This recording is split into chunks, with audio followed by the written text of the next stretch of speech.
Flight, Part 2, History. Beauford. As Golida watched the Vickers Viscount travel to the earth as a great ball of fire, he could not have known that retribution would be sought for this one act. This one act that made him a hero in the eyes of many, and a villain in the eyes of many others. He understood the madness of war, that there was no rhyme or reason to its casualties, no clear lines between cause and effect. He could not have known that certain men with jaundiced sense of justice would draw an undeviating line from the shooting down of the Vickers Viscount and follow it like a river to the Beauford farm and estate, where their vengeance would flow like an everlasting stream. But, truth be told, the line reached further still, through Golida and beyond him to connect him in the inexplicable and inextricable ways that only geography can, to Beatrice Beard Beauford, the heiress of the Beauford farm and estate, and the one of the survivors of the Down Vickers account. Two separate lives lived on the same patch of land, brought to such proximity by an idea that had germinated long before Golida and Beatrice came into being, in the mind of one Bennington Beauford as he sat in his armchair and smoked his pipe, watching the embers of a long unstoked fire slowly die, trying to quiet the disquiet that resided deep in his heart. The lush and verdant village of Gokukwa became the Beauford farm and estate in much the same way that most villages became settler farms in the colonies.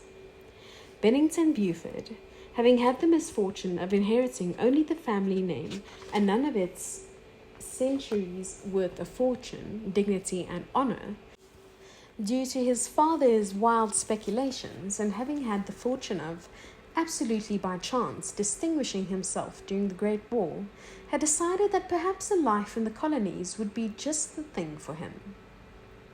He had always fancied that if he made a go at being a gentleman farmer, he would be a great success at it. He had then set about looking for some land he could acquire through very little effort and at no great expense to himself. There were many colonies to choose from, and so it took quite a few years for him to find the right place. At 100 hectares, the place he settled on, Gokukwa, was adequate for his needs. Bennington was a fair-minded man, and asked that the Africans who had lived on the land for centuries not to be resettled. He had grand schemes for the Beauford farm and estate, schemes that would require a labor force.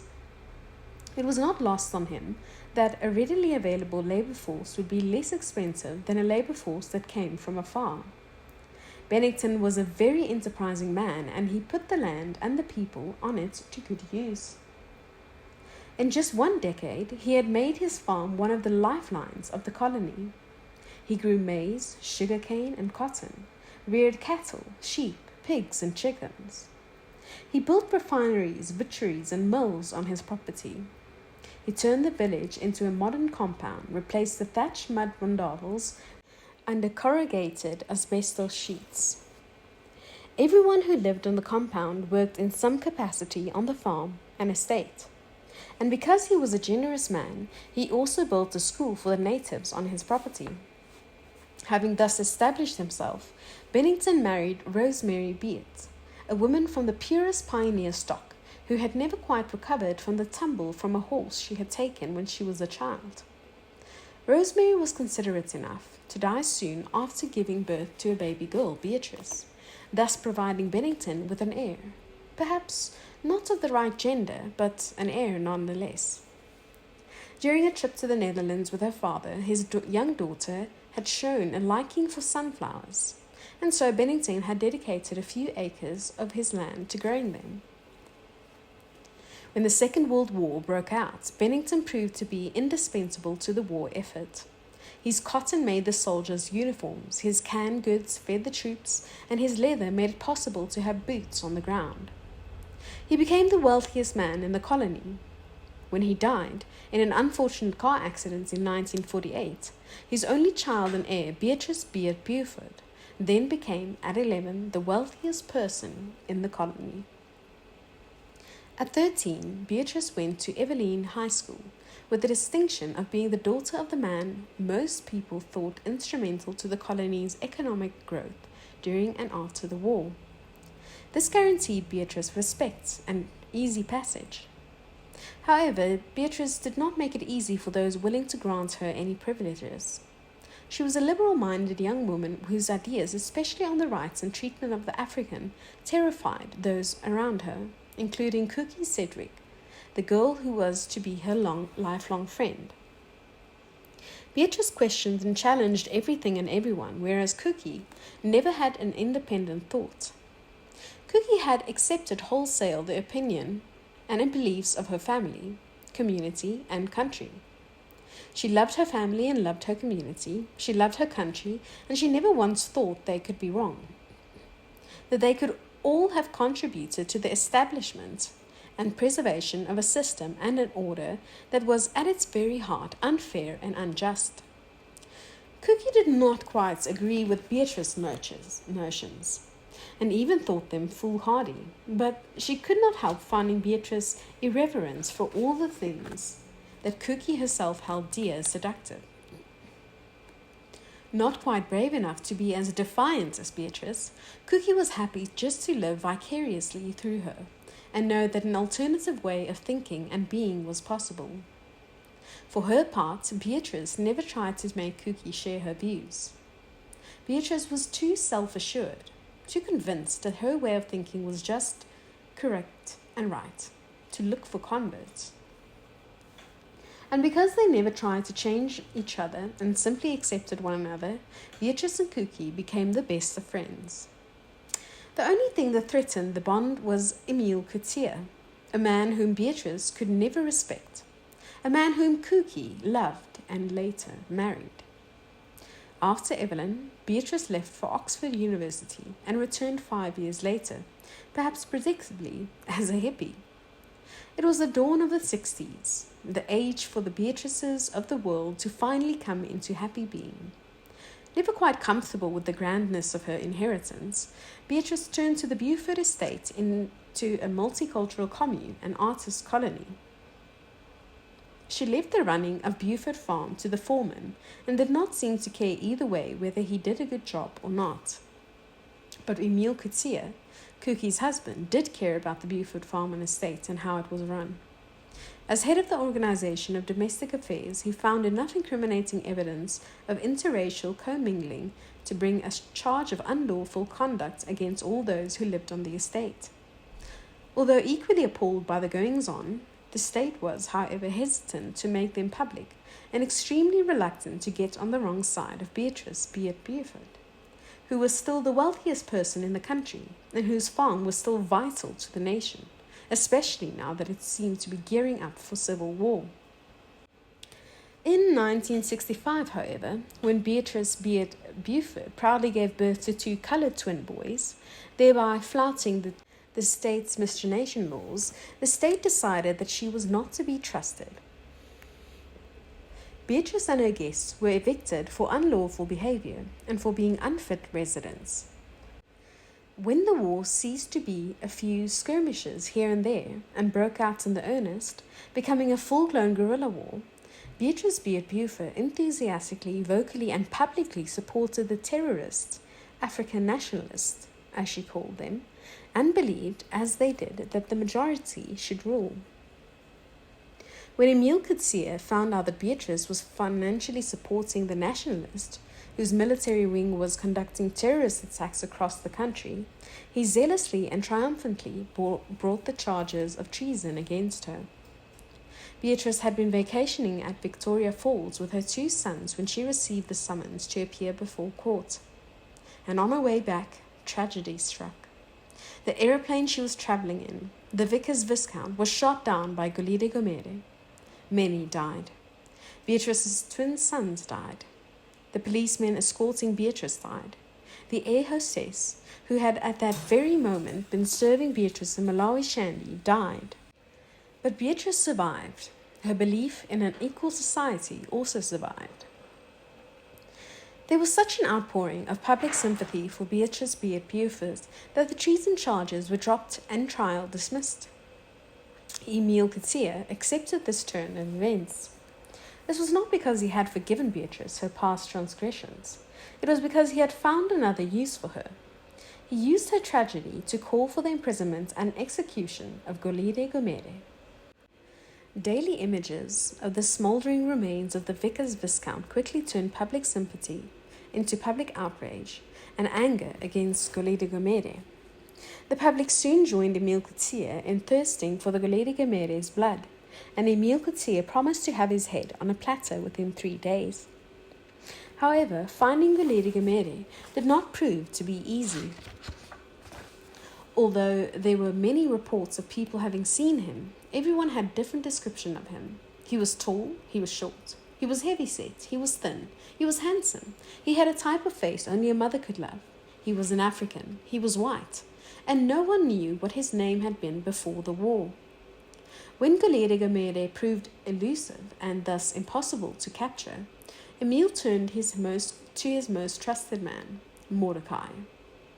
Mordecai Gatiro had grown up in Makobokoba Township, not knowing who his parents were or had been. The township was rough, and because he was a part of it, he was rough as well. He lived in an orphanage where he was bullied by the other children and where he looked forward to bullying the younger children when he was older. He was an angry child, and really there was no alternative emotion for him to feel. He ended up, unsurprisingly, in a reform school that was one of even more hard knocks than the orphanage. Along the way, he adamantly refused to acquire a skill or get an education. He and everyone who knew him knew that he would die young because his was a life born of fire. He was always getting into fights, dangerous fights, with fists, knives, and guns involved, but he did not die. Frustrated with living, he joined the war. He was a freedom fighter or a terrorist. You could think of him whichever way you wanted. He did not care. He was captured, and this made him happy because he thought for sure he would hang for treason. Emil Coetzee, however, had other plans for him. He turned Mordecai into a spy, which was easy enough since Mordecai had never learned to have allegiances. He hoped he would get caught and killed, but that did not happen either. Instead, Emil Coetzee noticed a rare quality in Mordecai that made him officially employ him as a member of the organization. For not only did Mordecai not care much for his own life, he did not care much for the lives of others either. Because of this, Mordecai became the organization's best interrogator. He was so valuable to Emil Coetzee that his name was never recorded even within the organization's files. Mordecai was simply known as CIO. It was through the unrelenting efforts of CIO that the organization knew, months after Emil had promised the head of Golide Gomere to the public, that Golide Gomere, born Livingston Stanley Tikiti, had a sister, Minentle Tikiti, who lived on Beauford farm and estate. And that is how Mordecai and Minentle's destinies became intertwined. Minentle Tikiti was picked up and processed by the organization on December 24th, 1978. But even though CIO was at his most persuasive in a dark room, working and walking stealthily, attacking her from all sides, alternating gentle words with brute force, coming at her with a lit cigarette, a wielded knife, a heel boot, burning and cutting and crushing, secure in the knowledge that she could not see his face. Minentle never gave up her brother, nor did she give herself up, unlike most people who usually offered up something, usually rather quickly, during their encounter with CIO, a name, a story, a true or false, a long-held dignity, an ingrained sense of self. Minentle gave up nothing. After days of torture, it was Mordecai who, in exchange, gave up something, his desire to die. He had found in Minentle Tikiti a new purpose in life. He had finally found something, someone to have an allegiance to. He would dedicate the rest of his life to undoing the pain he had caused her. It took Mordecai years to prepare himself for Minentle. He left his job at the organization, which was easy since Emile Coetzee had been greatly disappointed by his failure, and took a job at the National Archives repairing and restoring books and manuscripts, mending spines and fixing tears with the great gentleness and care. He even changed his voice, making it more sing-songy. It was only then, when he was certain that she would not recognize him, that he had re-entered Menenhle Tikiti's life and never left it.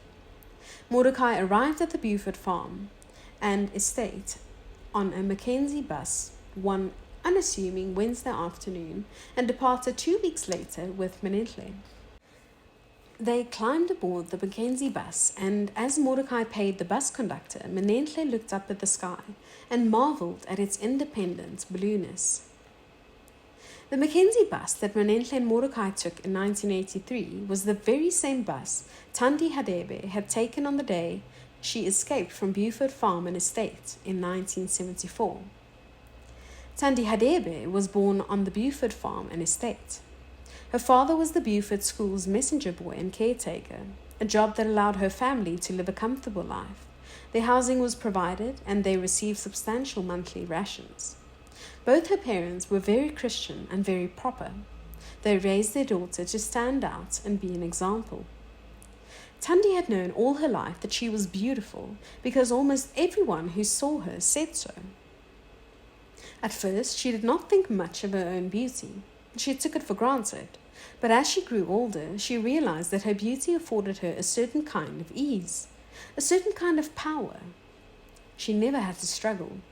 She made friends easily. Teachers tended to favor her. She got special attention, and eventually she stopped trying to prove herself, stopped trying to be anything more than what people saw.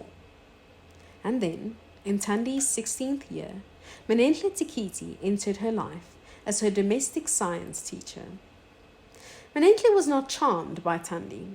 She was not taken with her beauty.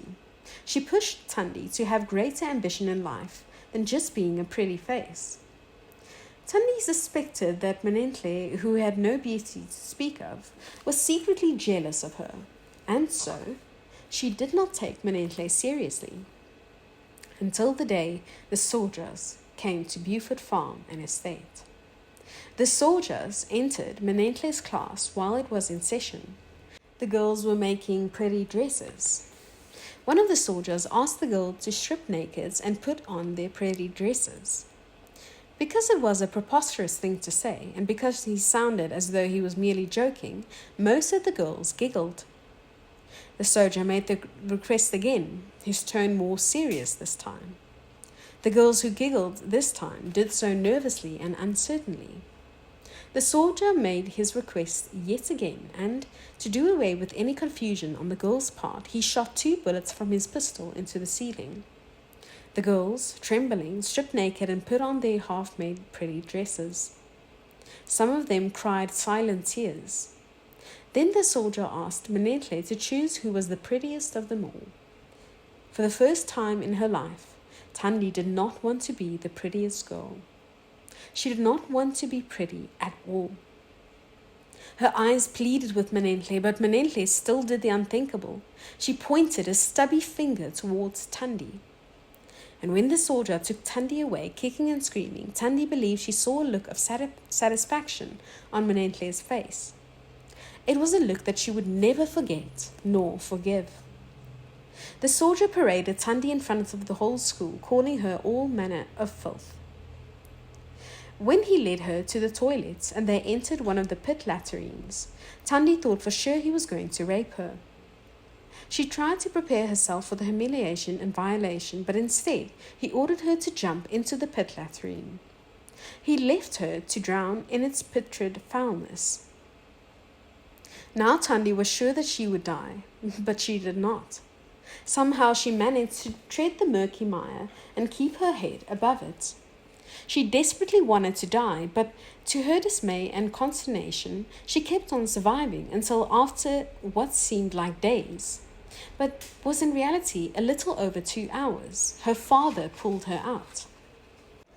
Thandi did not feel like she had been saved. Her mother prepared basin after basin of scalding water and bar after bar of harsh soap for her, but Thandi could not feel clean. From then on, she took to bathing multiple times a day. She became obsessed with dirt.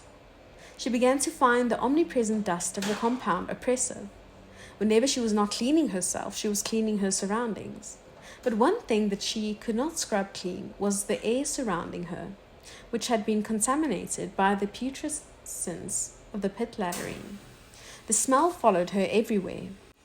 Understandably, Tandy became desperate for a fresh start.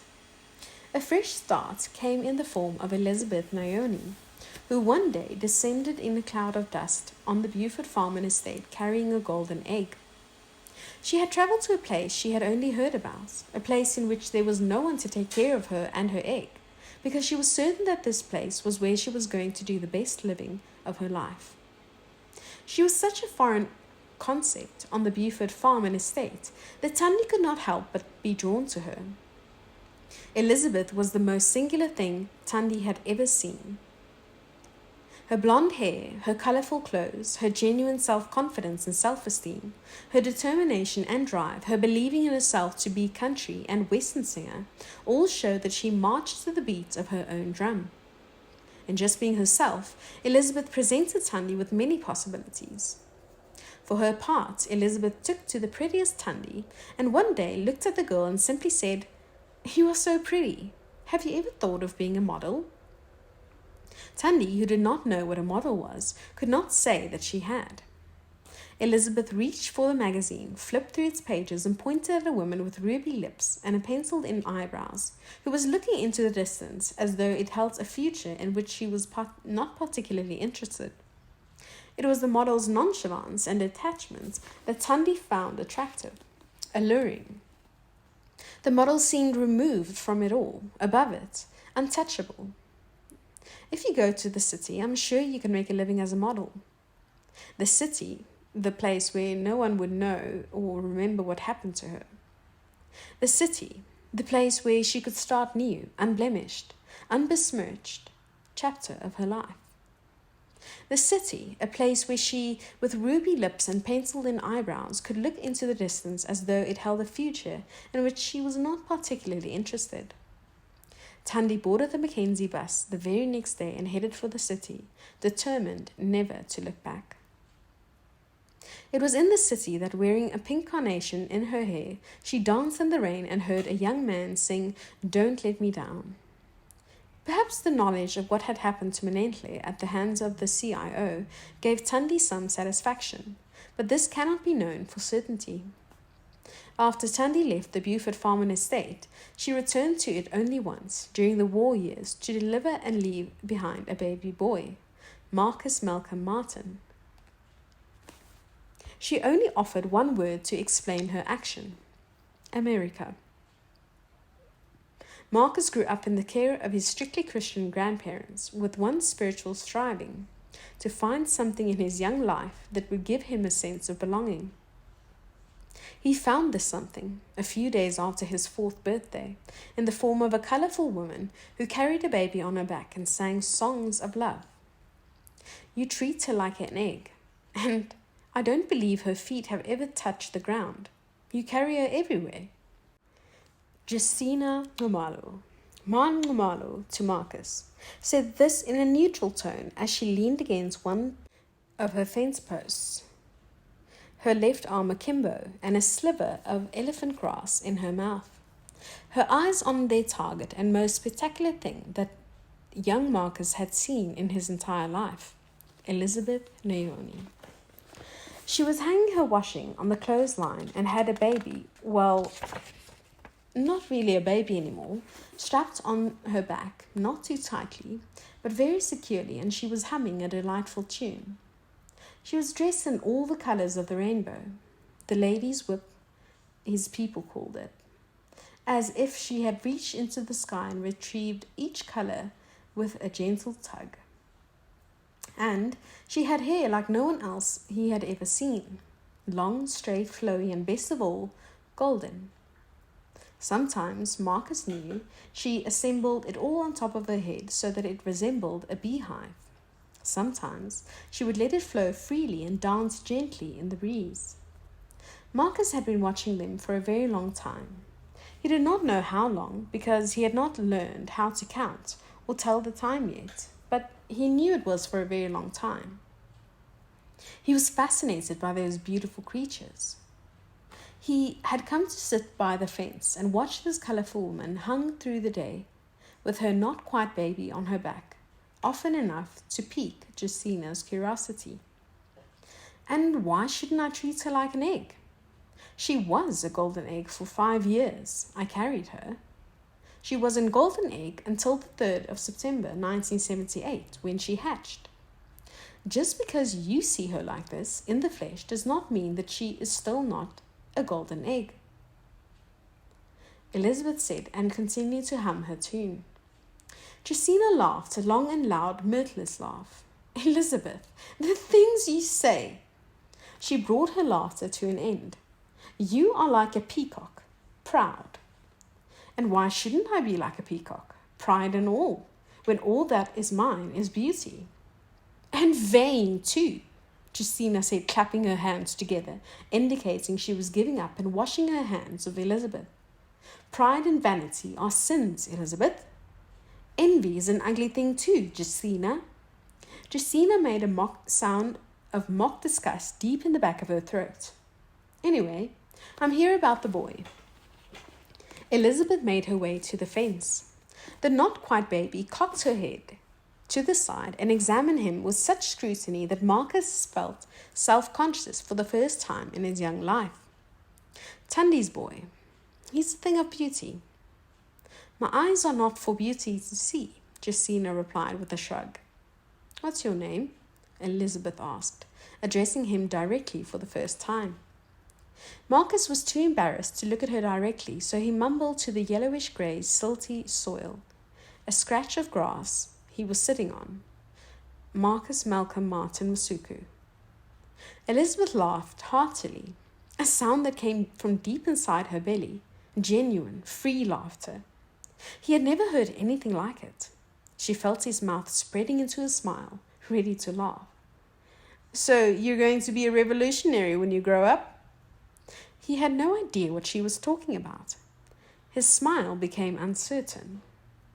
I think he wants to be friends with your precious egg, Jusina said, coming to his rescue.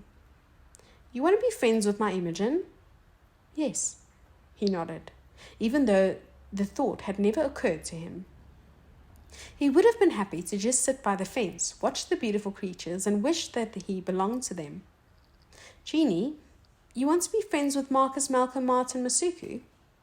The little girl on her back neither nodded nor shook her head. She just looked at him. Well, Marcus Malcolm Martin Masuku, you can be friends with my Jeannie here if you promise me one thing. Can you promise me one thing? Marcus squinted the sunlight out of his eyes and nodded. What do you want him to promise? Not to break your egg? Jusina asked. Promise me that you will not become a politician. Promise me that you will become a real revolutionary instead. Since Marcus had no idea what she was talking about, it was very easy for him to nod his head. Yes. I need to hear you say the words. I promise, Marcus said, beginning to feel that this was a very important moment in his life. He stood up. He had seen his grandfather do this, offer his hand to another person. It seemed the occasion called for such a gesture. He stood on his tiptoes and strained to reach his hand over the fence and offer it to Elizabeth. Elizabeth, laughing that belly laugh of hers, shook his hand. She untangled the girl from her back and gently placed her on the ground. Little Imogen, Jeannie, was also embraced by the colours of the lady's whip. Unsteady on her feet, she fluttered and braced herself by placing her hands on the fence. Justina clapped her hands. Finally, her feet touched the ground, she exclaimed before ululating. Elizabeth ignored her. I'm trusting you with my most precious and cherished possession, Marcus Malcolm Martin Masuku. You will take good care of her. This time it was Elizabeth who extended her hand. They shook the promise into existence. Suddenly, a friend. Jeannie pointed at Marcus and made a delightful sound. There was a look of recognition in her eyes. She reached through the fence and grabbed a hold of his hand. All she could utter were sounds, twitters really. She was yet to be gifted with language, but he understood her perfectly. A gust of wind carrying dust and billowing empty plastic bags came their way.